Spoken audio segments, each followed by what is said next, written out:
10월 재보궐선거 앞두고 호남 지역 영광의 월세방까지 얻어서 적극적으로 선거 캠페인 준비하고 계신 분입니다. 조국혁신당의 조국 대표 오랜만에 모셨습니다. 대표님 어서 오십시오. 예, 반갑습니다. 원래 저희가 추석 명절 전에 뵙기로 했었는데 예. 지역에 가 계시느라고 인터뷰를 못했습니다. 예, 아까 뭐 사회자 말씀하셨는데 영광에만 얻은 건 아니고요. 예. 영광, 곡성 각각 모두 월세 두 군데를 다 각각 얻으셨습니까? 방이 있습니다. 왔다 갔다 와, 하고 있고. 아니 저기 그 곡성에는 신장식 의원만 있는 줄 알았더니 아니요, 신장시구는 책임 의원이니까 예. 아예 항상 있는 것이고 예. 저는 영광, 곡성, 부산을 계속 왔다 갔다 하는데 예. 부산은 뭐 제가 이제 고향이니까 문제가 네. 없는데 영광, 예. 곡성 각각 집이 있고요. 예. 이번 추석 연휴 기간 동안에 그 세 군데를 뱅글뱅글 돌았고 세상에. 일부- 더 야위신 것 같습니다. 예, 약간 먹는 건 좀 모자란데 활동량은 많으니까 예. 살이 좀 빠지는 것 같고요. 예. 그 말씀하신 김에 이제 얼마 전에 민주당의 모 의원이 조국은 부산을 뭐 내팽개치고 아. 호남만 가냐 이런 말을 하시는데 예. 일정 공개된 일정만 보더라도 제가 부산에 열심히 갔던 걸 아실 텐데 네네. 왜 그런 말씀하시는 걸 모르겠어요. 그 추석날에 어머니도 못 뵙고 아. 그 부산에 있었습니다. 예. 부산 금정구를 돌고 있었습니다. 그래서 예. 민주당 의원님들 예. 제 부산을 내팽개치지 않고 있으니까 그런 비난하지 말아주세요. 예, 내팽을 치고 있지 않다는 사실을 저희 취재 편의점을 통해서 다시 네. 말씀을 좀 드리고 있습니다. 주말에도 또 지역에 계셨던 거죠. 영광, 곡성 예, 다 이렇게 돌고 있습니다. 계속 예. 그 사진 페이스북에 올라온 사진을 보니까 예. 뭐 농사 짓는 사진도 올라오고 또 멜론 받으시는 것도 있고 토란 얘기도 있고 예, 실제로 지역을 이렇게 쭉 다니시면서 뭐 여론을 많이 들으실 텐데요. 어떤 말씀들을 제일 많이 하십니까? 시민들께서. 토란 캐는 사진 같은 경우는 이제 곡성에서 사진인데요. 네. 그 외 영광도 뭐 여러 가지 유사한 이런 일정을 소화하고 있는데 네. 영광과 곡성에서 만나는 시민들 같은 경우 거의 공통된 얘기입니다. 이제 민주당이 이 지역에서는 집권당이다. 그러다 보니 유권자들은 선택지가 전혀 없었다. 아, 그래서 민주당이 공천하면 찍는 것밖에 없는데 예. 이번에는 조국혁신당이 내주니까 흥미진진하다. 그래서 그 이전과 달리 두 당의 그 정책 공약 비교해 볼 수 있고 또 각 후보들도 비교해 볼 수 좋다라고 하세요. 물론 이제 민주당 입장에서는 그냥 후보만 내면 당선되는 그런 상황이니까 조국혁신당의 도전이 불편하겠죠. 네. 근데 선거란 것이 경쟁 없이 되겠습니까? 또 정치란 게 경쟁 없이 되겠습니까? 그래서 저는 좀 그런 불편함들을 넘어서야 된다고 생각을 하고 네. 실제 각종 여론조사에서도 그러하고 실제 제가 만나는 영광 곡성의 유권자들도 그러하고 기본적으로는 좋다. 이제 그 이전과 다른 상황이라서 너무 좋다. 네. 그리고 전국에서 영광 곡성에 관심이 집중되고 있지 않습니까? 네. 오늘 이재명 대표께서 영광 곡성에 내려간다고 들었습니다만은 네. 그러다 보니 최고위원회 회의 때문에. 그 유권자들은 좋아하세요. 즐겁다 하시고 네. 그 이전과 다르게 새로운 선택지 하나가 있게 되어서 비교 형량을 해볼 수 있었다, 할 수 있다란 말 꼭 하십니다. 네. 그 어쨌든 그 호남 지역에서는 그런 말씀들을 주로 들으시고 네네. 부산의 유권자들은 주로 어떤 말씀들을 하십니까? 부산 금정구 같은 경우는 지금 8번의 선거에서 7번이 국민의힘 계열이다 이겼습니다. 매우 그 이른바 험진 거죠. 그래서 조국혁신당과 민주당이 따로따로 있으면 필패해야 한다는 것은 상식에 속하기 때문에 제가 이제 저도 그랬고 후보도 그랬고 빨리 단일화를 하자. 그럼 단일화 테이블을 만들어야 되지 않겠습니까? 네. 그리고 단일화 방식도 논의를 하자라고 얘기를 했고 가능하면 후보 등록 전에 하자라는 얘기를 여러 번 했는데 지금 이 순간까지 민주당은 답은 없습니다. 그래서 뭐 단일화 전 결국은 하실 거라고 생각을 하는데 예. 저는 후보 등록하고 공보물 뭐 발송하고 이런 절차를 다 끝나고 하게 되면 네. 비용도 비용이지만 유권자 입장에서는 좀 헷갈릴 수 있거든요. 저는 그래서 단일화를 빨리 하고 누가 되든 간에 네. 저는 후보들이 공개 토론하고 시민들이 그 지역 유권자들이 판정하고 난 뒤에 뭐 여론조사 등의 방식으로 단일화되면 조국혁신당하고 민주당이 공동선대위원회를 만들어서 네. 공동선거운동하고 예를 들어서 뭐 저도 또는 이재명 대표도 부산에서 같이 선거운동하면 되잖아요. 예. 뭐 몇 가지 좀 여쭤봐야 될 것 같은데 예, 예. 일단 이재명 대표하고 사이가 좋으시지 않습니까? 예, 예. 그 백주 각 일병 하실 정도로 사이가 좋으신데 이걸 뭐 두 분이 좀 만나서 정치적 타협 또는 뭐 정치적 협상을 해보실 수도 있는 거 아닙니까? 저는 뭐 얘기할 시간이 온다고 봅니다. 근데 지금은 보니까 이제 예. 경쟁으로 들어간 국면이기 때문에 예. 그 경쟁을 먼저 해야 되는 상황 같고 어느 시점이 되면 네. 어떻게 이거를 정리할 것인가에 대한 얘기는 해봐야겠죠. 근데 예. 지금은 조국혁신당이 이제 뛰어들면서 특히 호남에서의 경쟁이 그 치열해지니까 민주당의 뭐 최고위원분들, 국회의원분들이 아주 공격을 하고 계셔서 네. 지금은 만나서 얘기하기가 좀 곤란한 상황이 아닌가 싶어요. 이 대표님 하고 네. 문자 메시지 주고 받으시고 계십니까? 최근에 못했네요. 그렇군요. 그 제가 이제 그 민주당 패널이 없으니까 예, 예. 민주당 입장에서 좀 여쭤보면 예, 물론입니다. 예. 호남에서는 경쟁하자고 하면서 부산에서 단일화하자고 하면 이게 가능한 정치 캠페인인 거냐? 너무 상식적인 캠페인이죠. 왜냐하면 차이가 있는 게 호남은 조국혁신당이 되건 민주당이 되든 관계없죠. 왜 관계없냐? 물론 민주당 입장은 다를 수 있지만 윤석열 정권을 심판하고 윤석열 정권과 싸우고 이런 데 있어서는 조국혁신당 후보가 되건 민주당 후보가 되건 관계가 없지 않습니까? 네. 그러면 그걸 전제로 누가 더 지역 맞춤형 공약을 갖고 있는지 어느 후보가 더 도덕적으로 나은지 네. 능력이 있는지 네. 뭐 이런 주민들이 알 수 있는 거죠. 그 중에서 택하면 그 중에 어느 누구가 되든 간에 윤석열 정권과는 대립점에 서지 않겠습니까? 근데 그 점은 문제가 아니고 오히려 이제 그 지역에 걸맞는 사람 그리고 특히 영광곡선 같은 경우 뭐 영광곡선만은 아닙니다만 네. 호남에서 많은 재보궐선거가 있었는데 주로 민주당 후보가 되지 않았겠습니까? 네. 그리고 무소속 후보도 물론 되었는데 많은 경우 재보궐선거가 일어난 이유가 있잖아요. 네. 뭐냐 하면 선거법 위반이나 그렇죠. 돈 문제거나 등등이 네. 때문에 발생한 겁니다. 지금 그 광주 전남 지역에서 또 선거법 위반 많죠. 사건들이 또 많이 나오고 예상되고 있습니다. 있고 예. 그건 단순히 뭐 이제 지방선거만이 아니라 국회의원 선거 경우도 그런 문제가 우려되는데 네. 일단 호남 지역에서 대부분 민주당이 그 이제 자리를 차지하고 있고 일부 무소속을 차지하고 있는 상태에서 조국혁신당 아예 의석이 없잖아요. 어느 자리든 간에 네네. 군수 자리건 또는 뭐 지방의회 자리든. 근데 그 내에서 여러 가지 문제가 일어났지 않습니까? 그에 네. 대해서 유권자분들은 이거 우리가 지금까지 민주당을 다 이렇게 밀어줬는데 재보궐선거하는 이유가 보통 다 그런 선거법 위반이나 돈 문제란 말입니다. 네네. 그러면 새로운 후보는 다르지 않을까라는 기대를 갖고 계세요. 그 점이 있고 부산 같은 경우는 다르죠. 네. 부산은 힘을 합해야 되는 게 힘을 합치지 않으면 무조건 국민의힘이 되기 때문입니다. 예. 근데 힘을 합쳐서 조국혁신당과 민주당이 단일 후보가 되게 되면 네. 바람일 겁니다. 저는 그렇겠죠. 지난 8번 중에 한 번을 꺾었거든요. 예. 근데 지금 따로따로 가게 되면 절대 못 이깁니다. 그럼 예. 모두 다 알고 있어요. 그러니까 조국혁신당과 민주당이 단일 후보를 내면 부산 금정구에 새로운 바람이 불면서 당선 네네. 가능성이 높아지는데 뭐 조국혁신당 민주당이 분열이 되면 해보나마나 하죠. 해보나마나 해보나마고. 국민의힘이 이기는 네네. 선거다. 네네. 이런 그거는 뭐 말씀. 이미 민주당도 알고 계실 것 같고 저희는 빨리 단일화를 하자고 여러 가지 요청 호소를 하고 있어요. 예. 근데 민주당에서는 무슨 이유인지 아직까지 공식적 답변이 전혀 없다. 아하. 그 때문에 우리가 기다려볼 생각입니다. 예.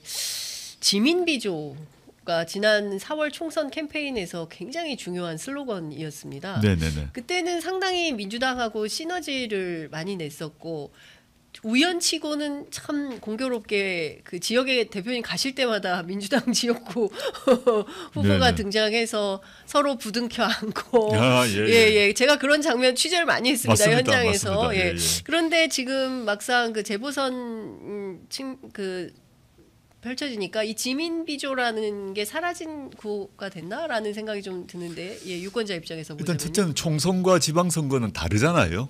네. 저희가 지난 4월 10일 총선에서 제가 2월 13일 날 창당 선언을 할 때부터 지금까지 하나도 네, 변하지 네. 않은 게 있습니다. 조국혁신당의 노선인데 네. 전국에서 1대1로 윤석열 정권 심판 구도를 만들자라고 2월 13일 날 얘기했고 그때부터 한 번도 바뀐 적이 없어요. 네. 1대1 선거 구도를 만들기 위해서 지난 총선에서는 저 지역구에 하나도 안 낸 겁니다. 네. 그래서 그 조국혁신당을 지지한 분들에게 지역구를 민주당 찍으라고 저희가 얘기를 했습니다. 근데 많은 분들이 약간 착각을 하고 있는 게 민주당의 공식 입장은 지민비조 아니었습니다. 그렇죠. 1번과 3번 찍자였잖아요. 예, 13, 예, 뭐 1번과 9번 찍자 아니었습니다. 그래서 예. 지금 1번과 9번 찍자고 하는 것은 민주당의 공식 입장이 아니라 범민주 진보 유권자들의 집단지성의 판단이지 민주당은 이른바 몰빵론이라는 걸 했지 않습니까? 맞습니다. 1번, 3번을 찍자가 민주당의 공식 입장입니다. 물론 민주당원분들 중에서 많은 분들이 1번, 3번을 찍지 않고 1번, 9번을 선택해 주셨죠. 지민비조를 선택해 주신 겁니다. 네. 너무 감사하게 생각한다 하고 다시 한번 감사하다는 말씀 드리고 제 말은 그 시기든 지금 시기든 1대1 구도를 만들던 것이 조국혁신당의 입장이고 그럼 바뀐 게 없어요. 네.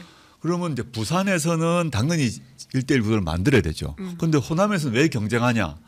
경쟁이 지방 혁신에 도움되기 때문입니다. 그리고 그 호남 같은 경우는 호남에서 국민의힘 후보가 지금 나왔는지 안 나왔는지도 잘 모르겠고 나왔다 하더라도 아무 의미가 없어서 윤석열 정권 심판을 한다는 의미가 없어요 지금. 네. 그러면 뭐가 남느냐? 호남에서의 지금 지방 이번 재보궐선거의 의미는 윤석열 정권 심판이 아니라 호남에서 영광 곡성에서 앞으로 지방 정치 혁신, 지역 균형 발전, 그다음에 깨끗한 후보 깨끗한 군수 이걸 하려면 어느 쪽이 나은가를 경쟁을 해야 되는 거죠. 모순되지 않는다라는 네. 말씀드리겠습니다. 오늘 아침 앞서 말씀 주신 대로 민주당 지도부가 영광곡성 지역발전 관련돼서 현장 최고위원회를 열었는데요. 박찬대 원내대표는 영광곡성 지역발전에는 민주당이 더 유리하다. 무소속이나 소수정당이 더 잘하겠는가 아니면 국회 과반 의석을 가진 정당이 예산 확보를 더 잘하겠는가 이런 말씀하셨고요. 이재명 대표는 더 세게 말씀하셨습니다. 영광 재보선 선거에서 민주당이 부진할 때는 민주당 지도 체제에 위기가 올 수도 있다. 뭐 이런 얘기 하셨습니다. 2기 민주당 지도부를 맡아서 첫 번째 선거를 치르는 것인데 결과가 이상하게 나오면 민주당 지도체제 전체의 위기를 들고 올 수가 있다. 별거 아니긴 하지만 이런 얘기를 했다가 별거 아니긴 하지만이라는 발언은 주워 담으면서 좀 뭐 본인의 표현이 잘못했던 것 같다라고 했지만 소규모 보선이긴 한데 이게 가지는 의미가 적지 않다. 그러니까 무슨 얘기냐면 실제로 위기가 올 수도 있다 이렇게 판단을 하는 것입니다. 민주당에서 이제 영광곡성 선거 대책을 하기 위해서 현역 국회의원 또 전현직 도의원, 시의원 다 모아서 300명의 선거대책위원회를 만들었습니다. 300명. 300명. 어마어마한 규모죠. 예. 저희는 국회의원 다 해도 12명밖에 안 되고 12명을 부산, 영광, 곡성에 나눴기 때문에 네. 그 각 지역별로 의원은 4명씩밖에 안 됩니다. 그리고 저희 조직 규모가 민주당에 비하면 뭐 20분의 1도 안 되죠, 아예. 예. 그리고 그 영광곡성 선거에 대해서 얼마 전에 우리 김민석 최고위원이 문자를 보냈는데 보니까 뭐 동네 선거 이런 말을 썼더라고요. 왜 예. 동네 선거에 조국혁신당이 관심을 갖느냐 그러면서 서울에는 왜 신경 안 쓰냐 이렇게 했던데 역설적으로 저는 동네 선거라고 생각하지 않아요. 매우 중요한 의미를 갖는 지역 혁신, 지방 정치의 변화를 도모할 수 있는 첫 번째 단추라고 생각합니다. 그래서 저는 동네 선거라는 표현을 쓰지 않는데 하여튼 그런데 동네 선거라고 김민석 의원이 얘기했던 바로 그 지역에 300명으로 구성된 메머드 선대위를 만들었지 않습니까? 네. 저는 이 점에서 근데 그에 비하면 조국혁신당은 정말 규모가 적어요. 그런데 왜 영광곡성에 가면 많은 사람들이 현장에서 그렇고 여론조사에 있어서도 비등비등하냐. 이거를 봐야 된다고 봅니다. 조직적 규모에서 비교도 안 되고 저희는 신생정당이고 국회의원 수로도 171대 12인데 왜 현장에는 그런 비등비등한 결과가 지역 방송, 지역 언론에서 나왔지 않습니까? 그 이유는 지금까지 민주당에 대해서 호남 그 유권자들이 존중을 하고 또 필요성을 당연히 인정을 합니다. 그런데 지금 특히 지방선거에서 민주당 후보가 뭐 시장, 시장, 군수, 시도의원이 되었는데 그 뒤로 여러 가지 문제가 발생했다는 건 다 알고 계세요. 중앙에서 말을 하나하나 안 하고 저도 하나하나 개별 사건에서 말은 하지 않겠습니다. 네. 어떤 일이 있었는지 왜 재보궐선거가 일어난지는 다 알고 계세요. 네. 그렇기 때문에 지역의 유권자분들은 이제는 경쟁이 필요한 것 같아. 민주당이라고만 해서 찍어주는 것은 아닌 것 같아라고 말씀하시는 거고 네. 이번에 나온 민주당의 후보, 혁신당 후보를 비교해 보시고 계세요. 그전 비교를 하지 않으셨죠. 네. 그거 말씀드리고 싶고 박찬대 대표께서 그런 말을 하신 아까 들어보니 저는 못 들었습니다만 저도 최고위원회가 있어가지고 네. 못 들었는데 예산 필요하죠. 당연히 예산 필요할 때는 그는 그 민주당과 조국혁신당 힘을 합해서 예산을 마련할 것인데 예산 문제와 관련해서 저는 이런 말씀 꼭 드리고 싶은데 민주당에서 확정하지는 않았지만 종합부동산세 폐지 또는 대폭 완화를 주장해왔지 않습니까? 네. 지금 확정은 안 졌어요. 네. 조국혁신당은 당의 반대해오고 있습니다. 종부세. 예. 근데 이게 연관곡선과 직결되는 문제입니다. 종부세를 폐지하거나 대폭 완화하게 되면 법에 따라 종부세를 강남 3구 등에서 걷어가지고 법에 따라 지방교부세로 가서 지방에 가게 돼 있거든요. 그렇습니다. 근데 그걸 없애고 어떻게 연관곡선 예산은 어떻게 확보하죠? 다른 데서 가져옵니까? 그 답을 하시면 좋겠다. 네. 저는 연관곡성에 예산을 배치하는 거 옳다고 생각해요. 네. 지방에 또 예. 부산 금정구까지 예산 배정하는 거 옳다고 생각하고 지역 균형 발전을 위해서 지방으로 더 많이 가야 된다고 생각하는데 네. 지금 민주당이 공식적으로 확정은 않았지만 지금까지 계속 주장해오고 있는 종부세 완화 또는 폐지의 그 노선이 확정된다면 네. 연관곡성으로 가는 돈이 없어지죠. 대폭 줄죠. 돈줄이 막히는 거네요. 네. 예. 그 지역별로 차이가 있습니다만은 뭐 특히 전남 전북 같은 도시 말고 네. 전남 전북 쪽 같은 경우는 심지어 100억씩 없어지거든요.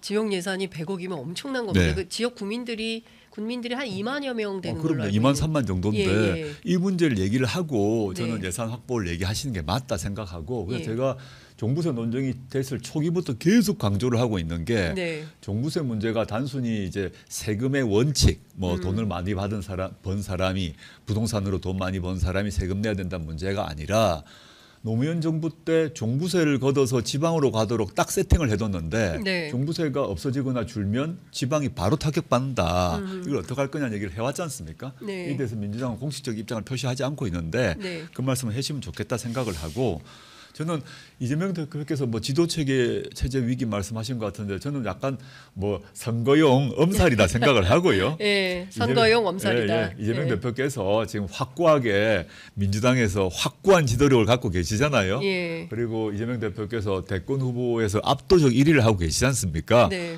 근데 뭐 조국혁신당이 영광곡성에서 군수 하나 가져간다고 뭐 이재명 대표의 그 당내 지도력 또는 대권 후보로서의 뭐 위치가 흔들리겠습니까? 네. 저는 선거를 하시다 보니 예. 이재명 대표께서 약간 엄살 피신다 생각합니다. 저희가 영세 정당은 저희가 영세 정당이에요. 예. 거긴 대기업 정당입니다. 저 엄살 예. 피시는 것 예. 같다. 이렇게 예. 저 조크를 합니다. 예. 예, 영세 정당, 대기업 정당, 예. 편의점에 오셔가지고 자, 이것 좀 여쭤보겠습니다. 네. 사실 그 많은 시민들께서 지금 가장 중요한 정치에 대한 지난 총선 때도 마찬가지고요.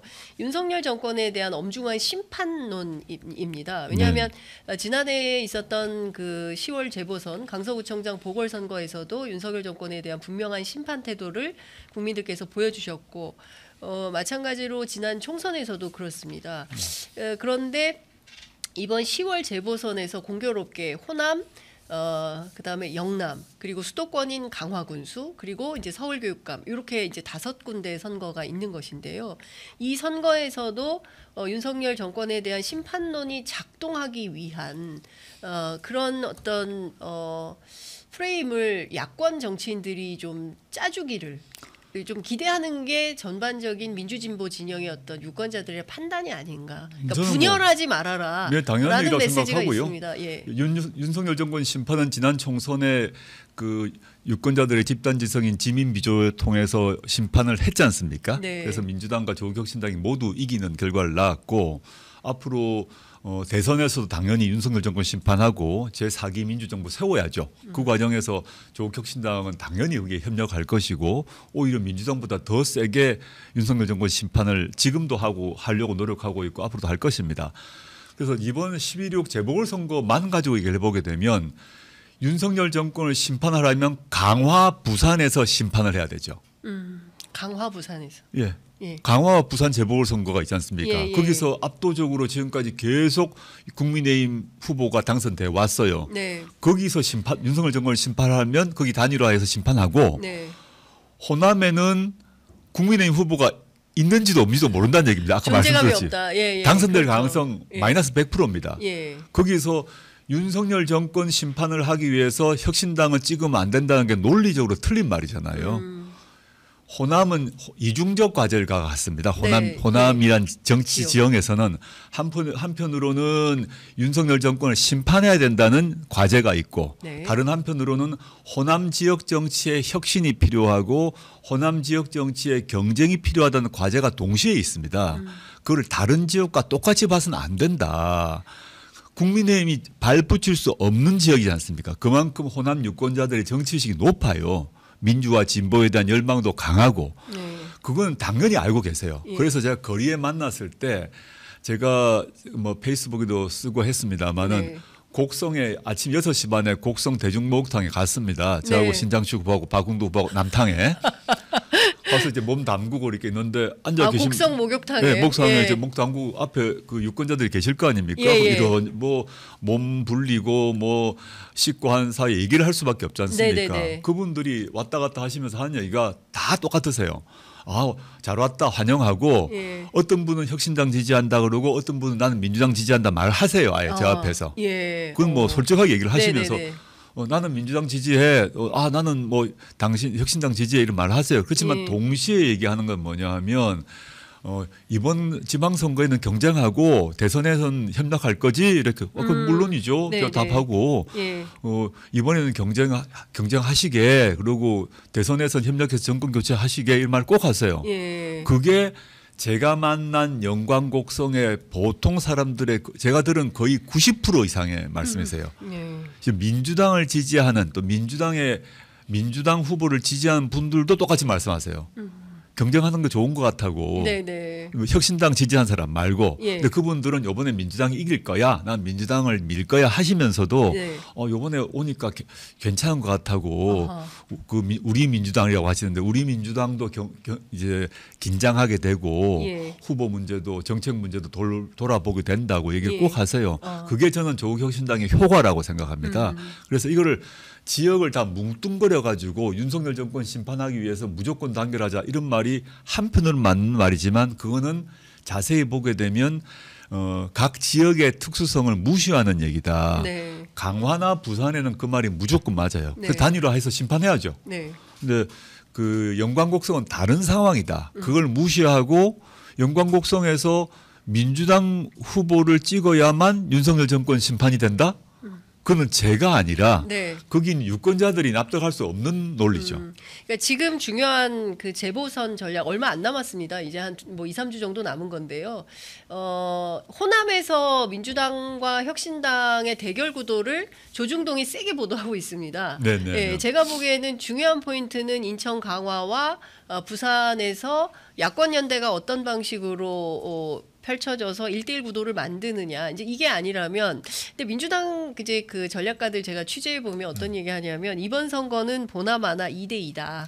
여이 야이. 그러니까 네. 민주당이 그 영광곡성을 가져가고 국민의힘이 강화와 부산은 가져간다. 서울 선거는 어떻게 될지 지켜봐야 될 것 같다. 이렇게 이게 결론이다. 이렇게 얘기를 뭐 민주당 전략가들 주변에 그렇게 만들고 싶으신 것 같고 네. 조국혁신당은 그 야의 이 중에 하나를 주지 않으시겠다는 거 아니겠습니까? 네. 그래서 이제 강화와 부산은 무조건 국민의힘, 호남 두 곳은 모두 민주당이 가져가야 된다는 것이 민주당의 목표겠죠.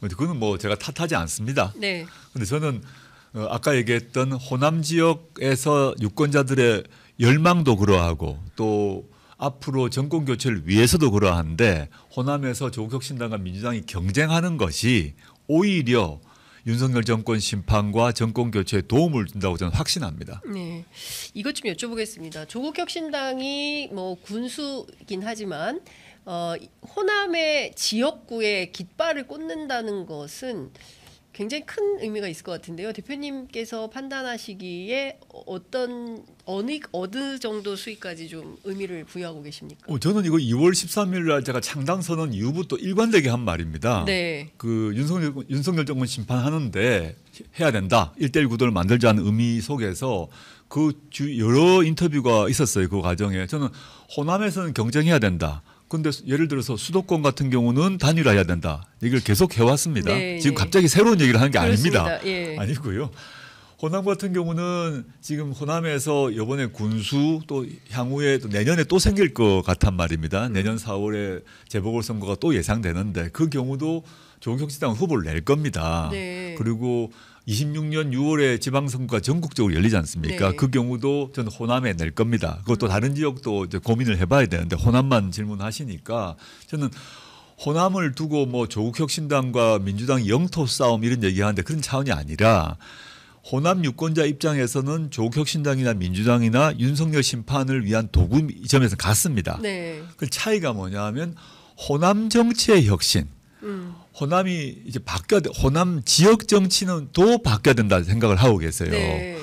호남에서 예를 들어서 지금 조국혁신당의 후보와 민주당의 후보를 비교해 보게 되면 똑같이 호남 분들이시고 똑같이 윤석열 정권 반대하시는데 살아온 경력과 비전과 정책이 다르거든요. 네.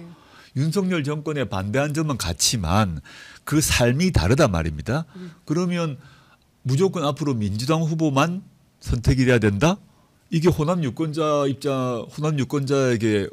좋은 요구이냐? 저는 아니라고 생각하고 호남 유권자분들도 비교 선택할 수 있는 상품을 비교 선택하는 것처럼 네.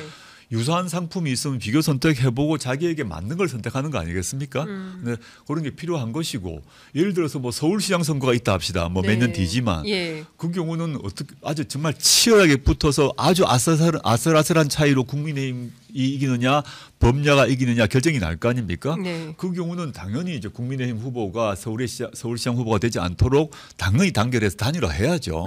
대선은 더 말할 것도 없고 네. 이 점은 제가 아마 수십 번 수백 번 반복해온 그러니까요. 얘기다라고 예. 말씀드리고 싶습니다. 당장 그 부산 금정에서 민주당은 김경지 후보로 단일화해야 된다라고 주장을 하고 있습니다.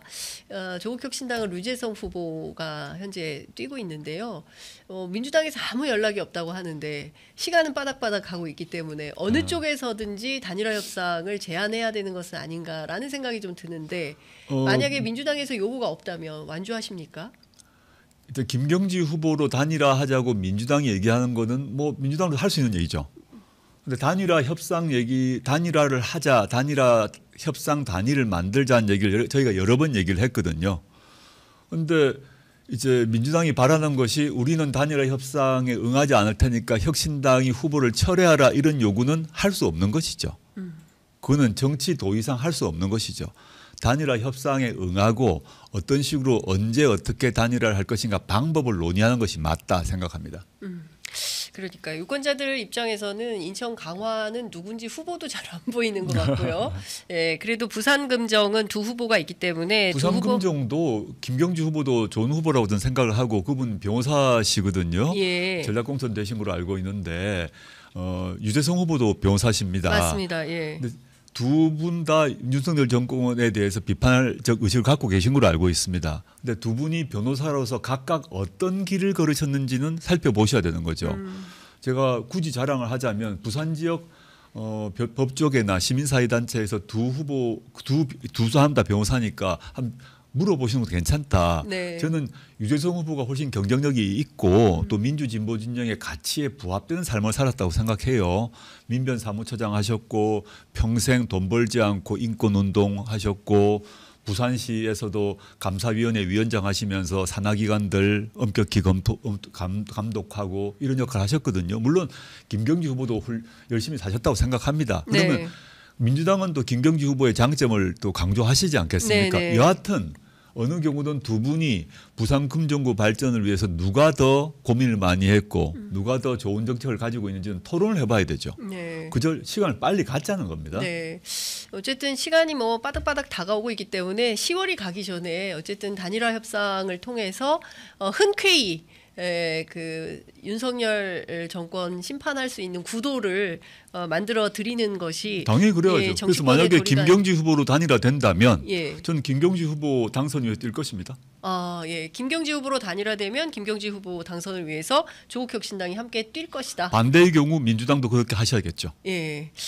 알겠습니다. 이 선거가 돌아오니까 또 다시 예, 격해지고 있기 때문에 제가 자 선거 얘기는 이 정도로 하고요. 예. 대통령 체코 순방 마치고 돌아왔는데 후폭풍이 엄청나게 셉니다. 일단 체코 대통령이요.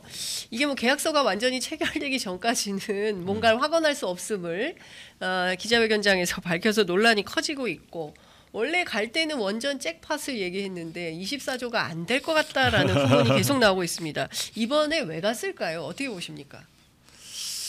그 프라하의 연인 뭐 이런 거 찍으러 갔나요? 그래. 프라하의 연인. 네. 뭐 농담이고요. 예. 지금 체코 원전 문제 같은 경우는 지금 사실 법적인 문제가 제일 남아 있는 게 지적재산권 문제입니다. 이게 이제 미국 웨스팅하우스와 지적재산권 분쟁이 해결이 안 됐어요. 네. 전혀 해결이 안 됐어요. 한국과 체코 정부가 합의한다고 해결될 게 아닙니다. 애초에. 원전 기술을 갖고 있는 지적재산권을 갖고 있는 웨스팅하우스와 합의가 돼야 됩니다. 근데 웨스팅하우스는 그걸 합의를 안 해주고 있어요.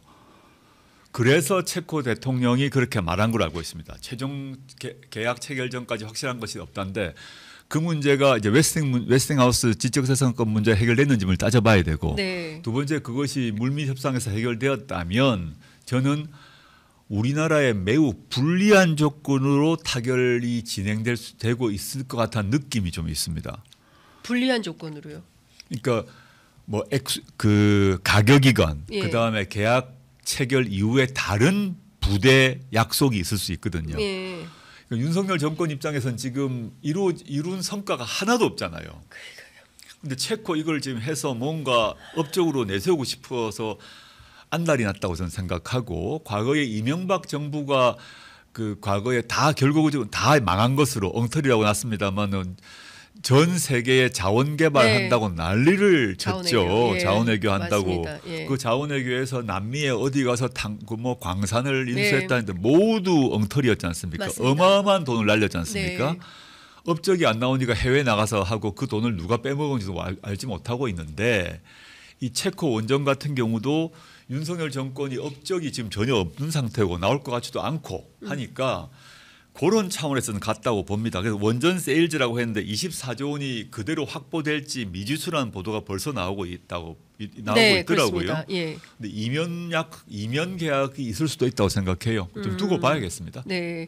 그러니까 야권에서 추정하기로는 6조 한 6천억 정도가 맥스지 24조는 말도 안 된다. 이제 이런 얘기들이 나오고 있기 때문에 네. 실제로 이걸 성과라고 하기에는 좀 어려운 거 아닌가. 지지율은 좀 올랐습니다. 오늘 아침 발표된 리얼미터 조사에 따르면 3%포인트 상승한 걸로 나오는데 체코 다녀온 영향일까요? 저는 아니라고 생각하고요.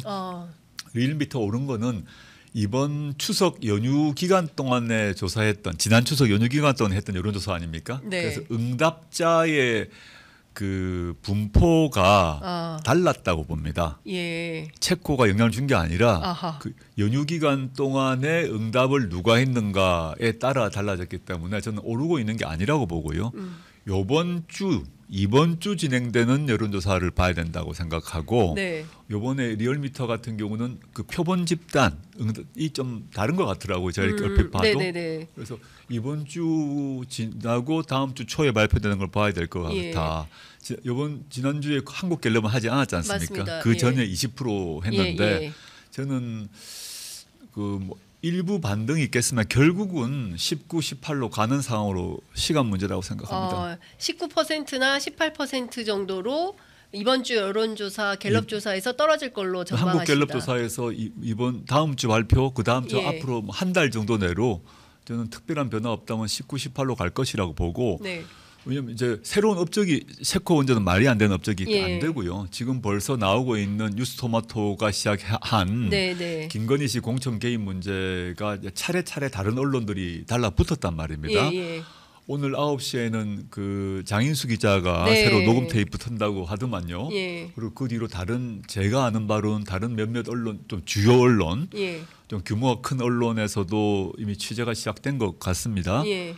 그러면 그것이 지금 차례차례 나올 것이기 때문에 예. 이 문제는 김건희 씨가 바로 연결되는 문제이기 때문에 체코 원전 등으로 이거를 뭐 벌충할 수 없을 거라고 봅니다. 네.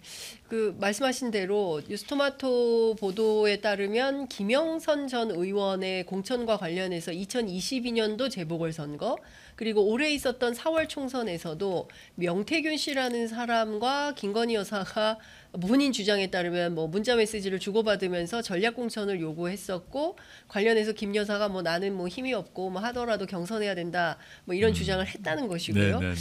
뭐 복잡합니다. 개혁신당이 뭐 7불사 회동까지도 했었던 걸로 전해지고 있는데. 저는 이제 뭐 그 여러 까식거리는 차치하고 두 가지만 말씀드릴 수 있는 게 김영선 의원 경우는 이미 다 알고 있는 바고, 근데 김웅 의원이 말하기를 네. 이 명태균 개입으로 실제 공천 받아서 성공한 사람도 있다는 거죠. 즉 김영선 외에도 더 있다는 것이죠. 그렇죠. 더 있다는 것이고 예. 두 번째는 명태균 씨가 무슨 해명을 한 걸 제가 봤는데 네. 여하튼 명태균 씨의 말에 따르더라도 명태균 씨와 김건희 씨가 소통을 했다는 직접 거죠. 했다는 거죠. 예, 직접. 김건희 씨가 왜 경남에 있는 정치 컨설턴트하고 왜 소통을 합니까? 그리고 그 사람을 왜 대통령 취임식에 왜 거의 VIP, A급 VIP석에 초청했습니까? 예. 여사님 초청입니다. 예. 그 여사께서 그런 사람과 왜 소통을 했는지 거기에 초점이 있는 거죠. 그리고 공개된 녹취를 보게 되면 김건희 씨도 명태균 씨도 국민의힘 공관위원이 아닙니다. 맞습니다. 예. 공관위원이 아닌데 예. 공관위 결정상을 하루 전에 먼저 알았어요. 예. 먼저 알고 서로 교류하고 그걸 보고를 했어요. 김건희 예. 씨에게. 예. 이건 이제 이게 뭔지가 핵심인 거죠. 왜 국민의힘 공관위원 아닌 사람에게 네. 공관위의 공식 결정 전에 네. 그 내용이 가느냐, 예. 그리고 그걸 변경하려고 시도했느냐. 이 점에서 100% 저는 이거는 이제 당무 개입이라고 보고요. 예. 수사가 들어가면 네. 그게 뭐 검찰이 할 리가 만무하니까요. 예. 특검법 통과해서 수사가 들어가면 김건희 씨는 100% 기소될 사건이라고 봅니다. 100% 기소될 거의 사건. 뭐 윤석열 대통령 아직 개입 증거가 안 나왔지만 예. 지금까지 나온 방증만으로도 이 정도인데 수사가 들어가게 되면 예. 김건희 씨 개입은 눈에 뭐 불을 보듯이 뻔하다고 보고 기소되지 않을 수 없는 사안이에요. 김건희 네. 씨는 예. 그거를 저는 김건희 씨와 윤석열 대통령이 알고 있는 거라고 봅니다. 알고 있기 때문에 결사적으로 예. 특검법을 거부하겠죠. 예. 그런데 국민의힘 내부에서는 예. 이제 더 이상 김건희 씨를 방어하기 힘든 상태가 되었다고 봅니다. 어느 누구도 나서서 이 명태균 문제를 방어하지 않고 있습니다. 예. 필리버스터도 안 하기로 했더라고요. 뭐 필리버스터 안 한 이유가 두 가지로 추측할 수 있는데 하나는 추석 때 많이 너무 힘들어가지고 네. 다음 날에 밤새기 싫다 예. 이거거나 예. 안 그러면 자기 이름과 자기 얼굴을 내고 그걸 옹이 못 해주겠다. 옹이는 못 해주겠다. 예. 라고 해서 무산 예. 필리버스터 안 한 거라고 생각을 하는데 저는 후자라고 생각하고요. 실제 국민의힘 의원들이 네. 지금 명태균 이 게이트가 열렸지 않습니까? 네. 명태균 게이트 뒤에 김건희가 있다는 얘기는 국민의힘 의원들 다 알고 있습니다. 그 말을 안 할 그래요? 뿐이지 다 알고 있어요. 그냥 다 알고 있다. 알고 네. 있는데 예. 용산 눈치 보기 때문에 비판도 못하고 그렇지만 자기의 정치적 미래를 생각해서 옹호도 못하는 상황이다라고 보이고 그거 되면 한동훈 대표도 마찬가지겠죠. 한동훈 대표가 국민의힘 비대위원장으로서 공천 다 자기 도장 찍었지 않습니까? 그렇습니다. 근데 이 과정을 몰랐겠어요. 다 알았죠. 그래서 막았나요? 한동훈 허들에 막혀서 김영선 공천이 불발됐다라는 뭐 내용의 저도- 뉴스토마토 보도인데요. 저도 뭐 알 수가 없고요. 그래서 김건희 씨가 화가 나서 또 화가 윤석열이 나서. 화가 나서 한동훈에 대해서 화가 났다라고 예. 추측할 수 있는데 그까지는 뭐 추측인 것 같고 이번에 저기 체코 가실 때 악수도 안 하시던데요. 멀리서 그냥 목례만. 뭐 밥도 따로 안 먹는다는 얘기, 먹고. 밥도 따로 안 먹는다는 예. 얘기고 뭐 앞으로 국민의힘 뭐 최고위원들하고 밥 먹는데 한동훈 대표가 따로 먹자 그랬는데 아직 답을 안 줬다는 거 안 좋죠. 아닙니까? 예, 예. 저는 그거 문제 외에도 여러 가지가 있다고 봅니다. 있는데 그 한동훈 대표가 김건희 특검법 관련해서 최상병 특검법 관련해서 제3자 추천 얘기를 했으니까 그때부터 뭐 시작됐겠죠. 근데 네. 김건희 여사의 그 국정 개입 또는 당무 개입, 지금은 당무 개입 문제가 나온 겁니다. 그런데 국정 개입도 조만간 나올 것이라고 봅니다. 국정 개입도요. 당무 말고, 즉 당무 국민의힘 공천 개입은 지금 꼬리가 밟힌 거 아닙니까? 예. 근데 당무 개입 말고 국정 개입도 조만간 나올 것이라고 보고, 이를테면 어떤 인사 개입 이런 거 그런 거죠. 말씀하십니까? 예, 장관, 차관, 인사 장차관. 개입 이런 문제가 나올 것이라고 보고, 예. 그리고 지금 이제 부속실이 있지 않습니까? 예. 부속실 지금 제2부속실 만들었죠. 예. 그 이전에는 부속실이 없었고 대통령 비서실을 윤석열 대통령과 공유했지 않습니까? 네네. 그러면 뭐 시간의 문제겠습니다만은 영부인은 그 보고를 받으면 안 됩니다. 법률적으로요? 당연하죠. 예. 대통령이 아닌데 대통령 보고를 영부인이 같이 받았다. 받으면 안 된다는 거죠. 제 말은. 근데 예. 받았는지 안 받는지 이런 문제가 따져봐야 될 것입니다. 청와대, 과거 청와대 비서관, 행정관 어느 누구도 영부인에게 보고하지 않습니다. 근데 용산 대통령실에 수석이든 비서관이든 행정관이든 누구든 간에 한 명이라도 네. 김건희 씨에게 보고를 했다면 예. 국정농단입니다. 저는 했다고 추측합니다. 예. 제가 확실한 물증이 나오기 전까지는 추측이라는 건 말씀드리는데 예. 이제 그 문제가 새롭게 드러날 것이라고 좀 예상하고요. 즉 당무 개입과 국정 개입 양쪽 모두에 김건희 씨의 연관이 드러날 것 같다라고 저는 생각하고 그 경우는 저는 김건희 씨는 처벌을 피할 수 없다. 윤석열 대통령이 막고 또 막아서 임기 때까지 막더라도 다음 정권 때는 반드시 기소될 겁니다. 반드시 기소될 거다. 그 조국 신당에 제보가 좀 오는 건가요? 뭘 좀 많이 알고 계신 것 같은 느낌을 제가 받습니다. 상세한 말씀 안 드리겠습니다. 예, 그 지금 오늘 밤 9시에 새롭게 나오는 또 다른 공천 개입 의혹 사건은 대통령실 행정관하고 개입이 되어 있고, 뭐 저도 또 따로 알아본 바에 따르면 이현모 전 비서관하고도 연관이 좀 되어 있는 걸로 보입니다. 이건 또 차원이 다른 문제인 것 같거든요. 대통령실 뭐 행정관 출신의 폭로라고 한다면 이건 어떻게 봐야 될까요? 어마어마한 핵폭탄급의 폭로가 터지는 거 아니겠습니까? 그 장인수 기자가 짧게 맛배기 영상 공개를 보니 음성이 나오더만요. 음성이 나오더라고요. 예. 보니까 짐작이 되는데 그 전문이 곧 뭐 9시인가 공개되는데 그때 봐야 될 것 같고. 전 장인수 기자 외에도 다른 기자분들도 그 테이프 아닌 다른 테이프 또는 유사한 걸 뭐 갖고 있는 것 같아요. 그래서 지금 취재 경쟁이 슬슬 이제 붙기 시작한 것 같고. 조중동이라고 하는 우리나라 이제 보수 언론들이 참전을 할 것인가 여부를 고민 중에 있는 것 같습니다. SBS까지는 들어왔지 않습니까? 네. JTBC는 이미 들어왔고. 근데 조중동이 들어간다는 얘기는 이거는 이제 들어가는 순간 김건희 씨는 바로 종을 치는 거죠. 바로 종을 치는 거다. 윤석열 대통령을 못 건드리겠지만 김건희 씨는 끊고 가자라는 결단을 국민의힘 내부에서 또는 조중동에서 조만간 할 것이라고 봅니다. 그 명태균 씨의 녹취긴 한데 그 뉴스토마토 보도에 따르면 2022년도 총선 재보선 당시에 윤석열 대통령에게 본인이 이제 전화를 했더니 대통령이 나는 김영선이라고 했는데 이라대 이런 표현이 있어요. 그러니까 무슨 얘기냐면 대통령과 본인이, 그러니까 윤핵관들이 대통령 이름 팔아서 김종양 후보를 공천하려고 해서 그건 안 돼서 본인이 직접 대통령에게 전화를 해서 김영선으로 바꿨다라는 걸 과시하는 그런 내용인데요. 만약에 대통령이 정말 그 명태균 씨와의 통화에서 나는 김영선이다라고 말을 했다고 하면 그러면 저는 이제 부부가 이게 지금 다 실제 윤석열 대통령과 통화를 했고 그런 말을 했다. 그럼 저는 사적으로 그런 대화는 할 수 있다고 생각해요. 대통령도 여러 아는 사람과 통화할 수 있는 거죠. 근데 그걸 넘어서 사적으로 나는 이제 뭐 김영선이야란 말을 넘어서 국민의힘 공천 과정에 본인이 개입했다면 예. 윤석열 대통령이 그럼 똑같이 이제 김건희 씨와 똑같이 문제가 되고 그다음에 저는 이 명태균 씨가 정치 컨설턴트였다는 거 아닙니까? 네. 수많은 뭐 보고서도 만들고 기사들 만들어서 기사를 네. 내도록 그 지역 했다. 언론에게 네. 알리고 본인이 열심히 뛴 것으로 알고 있는데 네, 본인이 지역 언론을 운영하기도 했다는 거죠. 하고죠. 예. 여러 가지 또 보고서나 기사도 작성했다는 건데 네.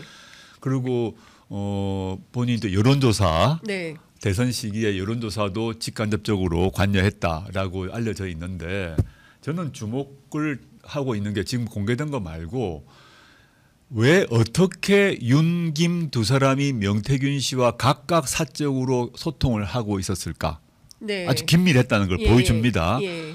저는 대통령이 또는 영부인이 정치 컨설턴트와 통화한다는 걸 상상을 해본 적이 없어요.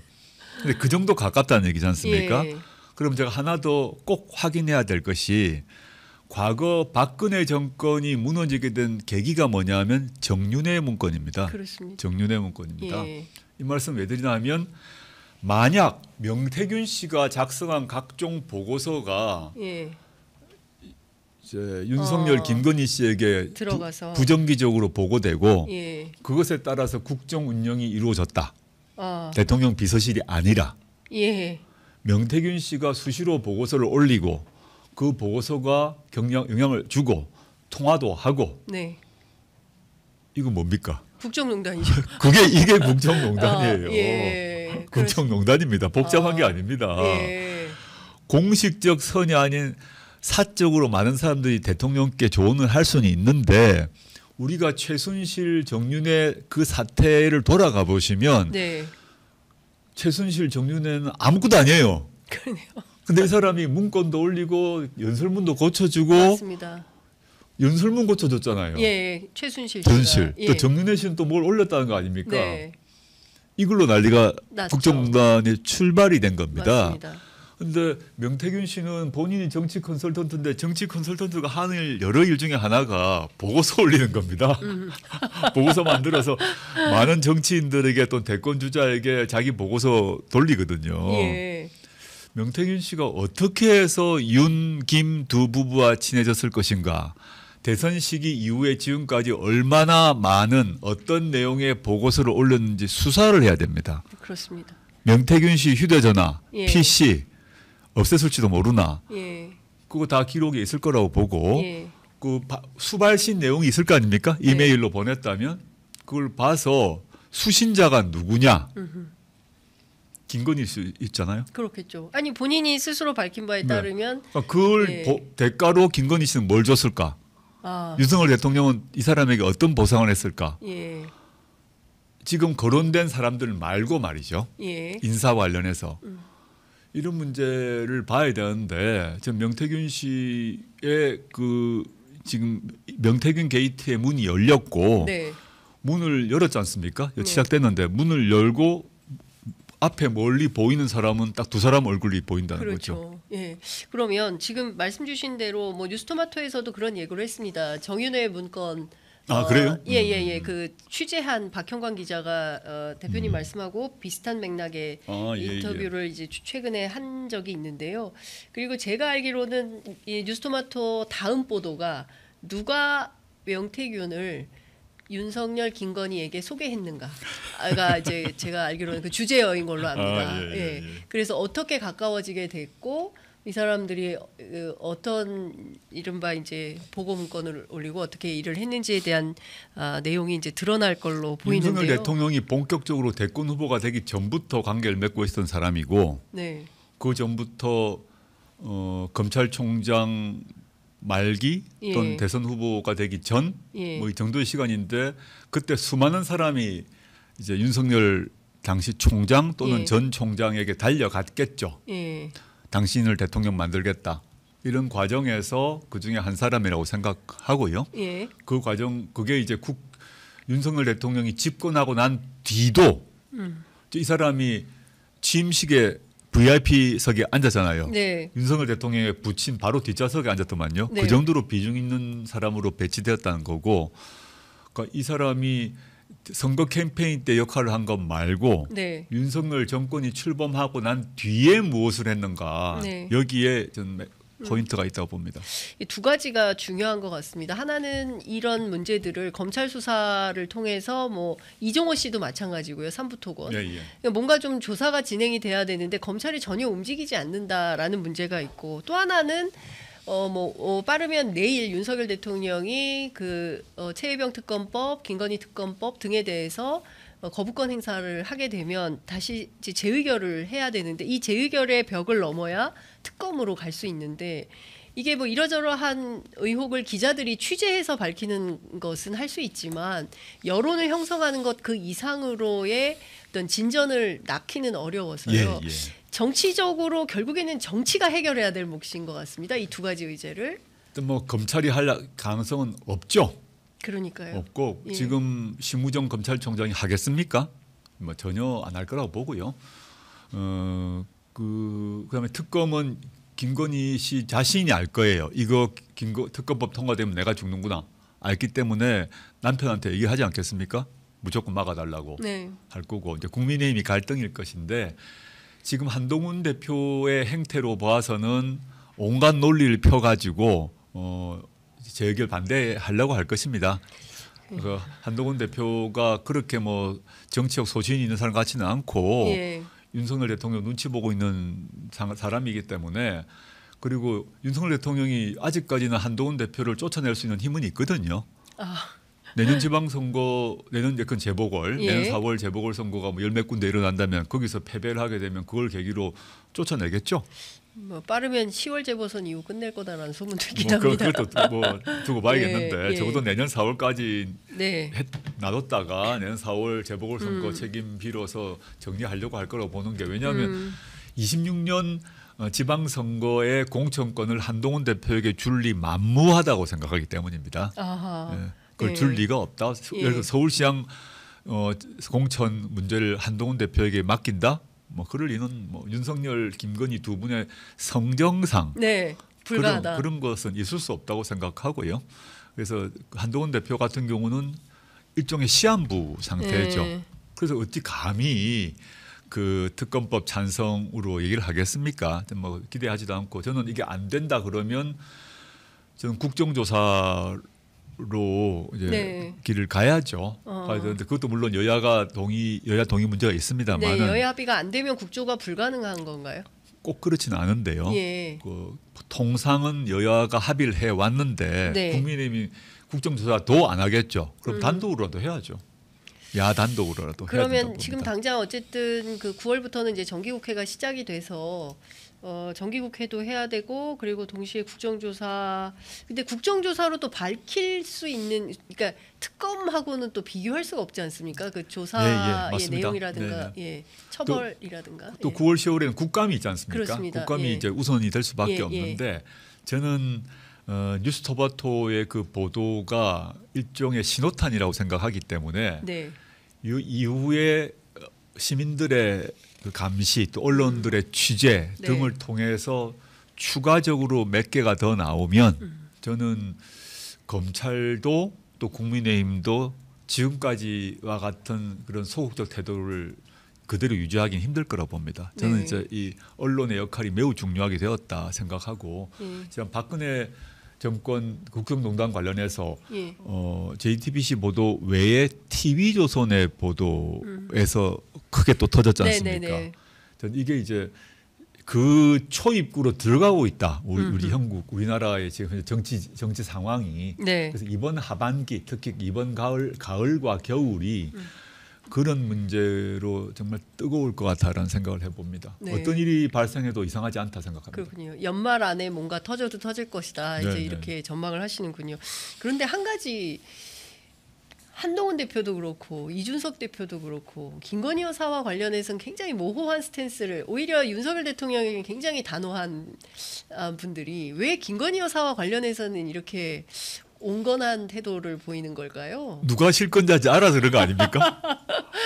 실권자가 예. 실제로 마포대교 행보를 보면 어휴. 예, 확실하게 누가 실권자인지 부의원 최종 의사결정을 누가 한지를 잘 알므로 네. 저는 다 알아서 눈치를 알아서 긴다고 합니까? 시쳇말로 예. 그런 예. 상태다. 그리고 거기 심기를 건드리면 살아남지 못한다. 예. 이런 생각을 하고 있는 것 같아요. 예. 국민의힘 의원들이 그런 것 같습니다. 예. 여전히 이제 8석의 정치력이 굉장히 중요하고 국민의힘에서 넘어와야 되는 표가 있는 것인데 이게 선의에만 기대서 될 것인가 아니면은 좀 정치력을 발휘해야 될 필요는 없는 것인가에 대해서도 좀 고민이 있으실 것 같습니다. 글쎄 말입니다. 8명이 이제 오셔야 되는데 지금 당장 8명이 다 채워질지는 아직 알 수가 없다. 근데 지난번 그 최혜병 특검법 때 일부가 왔지 않습니까? 그거보다 많지 않을까 생각을 해보는데 통상 이런 경우 국민의힘의 소장파 의원들이 나서서 이건 합시다라고 해야 돼요. 근데 한동훈 대표는 차치하고 네. 국민의힘의 초선 소장파 의원들의 이 자신의 정치적 미래를 생각하면 그분들은 윤석열 정권 끝나고 난 뒤도 국회의원 하려고 할 거 아닙니까? 그렇죠. 근데 이 사람들이 그 사람들마저 거의 지금 꼬리 내리고 있는 모습으로 보여서 예. 온갖 뭐 핑계를 가지고 법적인 법적인 논리를 구사해서 악법이다 이러면서 아마 동조할 가능성이 있다고 생각합니다. 네. 재의결 시점은 언제가 좋다고 보십니까? 그럼 뭐 굳이 지금 판단할 뭐 대통령이 내일 거부권 행사하게 되면 뭐 24번째 거부권 행사를 하게 그렇죠. 되는 거거든요. 재의결 문제 같은 경우는 이제 민주당하고 얘기를 해서 예. 그 재의결하려면 한 명이라도 빠지면 안 되지 않습니까? 예, 시점 예. 잘 맞춰서 서로 결정을 해야죠. 예. 예. 그 윤 대통령이 그리고 또 김건희 여사가 뭐 공적 마인드가 그렇게 센 분들이 아니기 때문에 여론조사가 아무리 떨어져도 그리고 뭐 그 거리에서 광화문 촛불 집회가 뭐 수십만이 모인다 하더라도 별로 그렇게 개의치 않을 거다 이런 전망도 있습니다. 저도 그렇게 생각합니다. 아 그러세요? 그분들이 뭐 국민들의 마음을 읽거나 또는 여론조사에 신경을 쓰거나 그럴 분이 아니죠. 일단 민주공화국의 지도자 또는 그 지도자의 부인으로서의 최소한의 필요한 소양이 있단 말입니다. 예. 그게 저는 없는 사람이라고 생각합니다. 물론 그 이전에 이제 뭐 능력이나 자질이나 품격은 다 말할 것도 없고 그 이제 민주공화국의 지도자 같은 경우는 그 정치사회 공동체를 구성하는 국민들과의 교감과 이 정치적, 사회적, 문화적 교감 그걸 중시해야 되지 않습니까? 반응이 있어야 되잖아요. 반응을 해야 되는데 그럴 생각이 전혀 없는 것 같아요. 그 나는 뽑혔기 때문에 네. 5년 동안은 내가 마음대로 할 수 있어. 너희들 떠들든지 말든지 알아서 해. 난 5년간 내 마음대로 하고 그 뒤로는 내가 퇴임 대통령으로서의 권한을 누리면서 연금 받고 살 거야. 이 정도 생각을 하고 있기 때문에 저는 뭐 웬만한 걸로는 전혀 이제 그 통상에 말하는 대화를 통해서 설득을 통해서 생각을 바꿀 가능성은 전혀 없다라고 생각합니다. 그 체코 언론 보도도 전혀 안 부끄러울까요? 반국가 세력의 음모라고 생각하지 않을까요? 체코까지 반국가 세력이 있다고 생각할까요? 한국의 반국가 세력이 체코에 영향을 줘가지고 그런 악질적 보도가 나왔다고 생각하고 예. 뭐 혼내고 그러겠죠. 그래도 즉각적으로 사기꾼이라는 제목은 바꾸도록 조치를 한 거 보니까 네. 대통령실이 그 일은 하고 있는 것 같습니다. 네. 그 오늘 아침 그 속보 나온 걸 보면 대통령실에서 그 미국 대선 앞두고 북한이 7차 핵실험 할 가능성이 높다고 전망을 하고 있다는 건데요. 경우에 따라서 북한 이슈를 가지고 뭐 계엄 이런 얘기 민주당에서 하고 있는데요. 조국혁신당에서도 그 부분까지 염두에서 보고 계십니까? 전 계엄을 실제 할 가능성은 매우 약하다고 생각합니다. 그건 이제 계엄 민주당에서 여러 얘기하시는 거 제가 들었고 그런 네. 우려에 대해서는 저도 이해가 되는데 윤석열 정권이 실제 계엄령을 발동할 것인가 그거는 뭐 가능성이 매우 낮고 실제 그런 일이 발생하면 진짜 뒤집어지는 거죠. 그 폭력적으로 뒤집어지는 거죠. 그렇게 되면 예. 폭력적으로 뒤집어진다. 예, 그런 예. 정권을 국민들이 용납할 리가 없죠. 예. 그 총을 가지고 진압을 하려고 그러는데 국민들이 가만히 있겠습니까? 저는 뭐 있을 수도 없는 일이라고 생각하고요. 예. 그런 일이 이제 있어서는 안 된다고 경고 차원에서 여러 국방위 위원들이 말씀하시는 거로 저는 이해하고 있습니다. 알겠습니다. 이제 시간이 다 돼서 마무리해야 될 것 같은데요. 끝으로 한 말씀 듣고 마무리하겠습니다. 예, 안녕하십니까. 조국혁신당 대표 조국입니다. 조국혁신당이 10월 16일 재보궐선거에 뛰어들다 보니 지난 총선에서 조국혁신당을 지지했던 분들 중에서도 이런저런 의견이 나온 것 같습니다. 근데 제가 여러 번 말씀드렸습니다마는 조국혁신당은 윤석열 정권을 심판하고 정권 교체를 해야 된다는 점에 있어서는 어떠한 변화도 없습니다. 그걸 위해서 민주당보다 더 강하고 세게 지금도 뛰고 있습니다. 근데 재보궐선거 같은 경우는 총선이나 대선과 다른 성격을 가집니다.